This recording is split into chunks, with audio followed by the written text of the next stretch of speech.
Taste the Daily.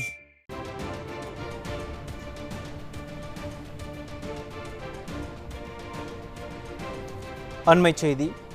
திருப்பூரில் மாவட்ட ஆட்சியர் அலுவலகம் அருகே செவிலியர் தலையில் கல்லை போட்டு கொலை செய்யப்பட்ட சம்பவம் அரங்கேறியுள்ளது.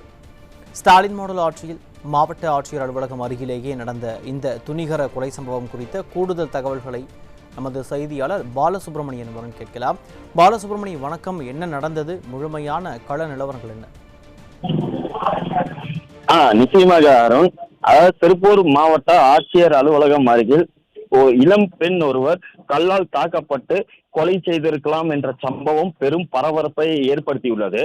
அதாவது இந்த சம்பவம் திமுக ஸ்டாலின் அரசின் பாதுகாப்பு எவ்வாறு உள்ளது என்பதற்கு எடுத்துக்காட்டாகவே உள்ளது. அவ்வளவு ஒரு காவல்துறையினரின் மெத்தன போக்கும் சரி, பாதுகாப்பும் சரி தமிழகத்தில் சுத்தமாக இல்லை என்றே கூறலாம். ஏனென்றால் மாவட்ட ஆட்சியர் அலுவலகம் அருகேயே நடைபெற்றிருக்கும் இந்த சம்பவம் திருப்பூர் மக்கள் மட்டுமல்லாமல் தமிழகம் முழுவதுமே மக்கள் மத்தியில் பெரும் அச்சத்தை ஏற்படுத்தியுள்ளது. திருப்பூர் மாவட்ட ஆட்சியர் அலுவலகம் அருகில் உள்ள பூம்புகார் நகர் என்று பகுதி உள்ளது. அந்த பகுதியில் நேற்று இரவு நடந்திருக்கலாம் என்று எதிர்பார்க்கப்படுகிறது. இளம் பெண் ஒருவர் அங்கு சடலமாக கிடப்பதாக அப்பகுதியைச் சேர்ந்த பொதுமக்கள் இன்று காலை காவல்துறையினருக்கு தெரிவித்துள்ளனர். அதைத் தொடர்ந்து காவல்துறையினர் அங்க அந்த பிரேதத்தை கைப்பற்றி பிரேத பரிசோதனைக்காக திருப்பூர் அரசு மருத்துவக் கல்லூரி மருத்துவமனைக்கு அனுப்பி வைத்தனர்.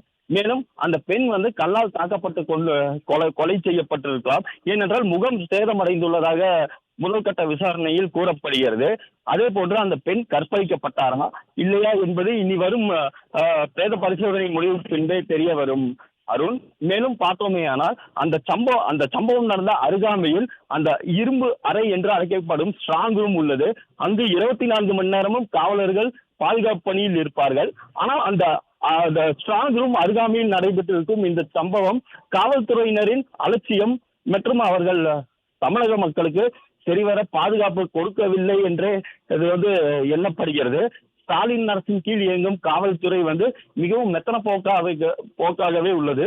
தற்பொழுது சம்பவம் நடந்த பிறகு அந்த பிரேதத்தை கைப்பற்றி தற்பொழுது அங்கு ஏதேனும் தடயங்கள் கிடைக்கிறதா என்று மட்டுமே காவல்துறையினர் ஆராய்ந்து வருகிறார்களே தவிர்த்து இது போன்ற சம்பவங்கள் நடக்காமல் இருப்பதற்கு அவர்கள் முன்னெச்சரிக்கை நடவடிக்கையில் மெத்தன போக்கே காணப்படுகிறது. அருண். பாலசுப்ரமணியன், உங்களுடைய விரிவான விவரங்களுக்கு நன்றி.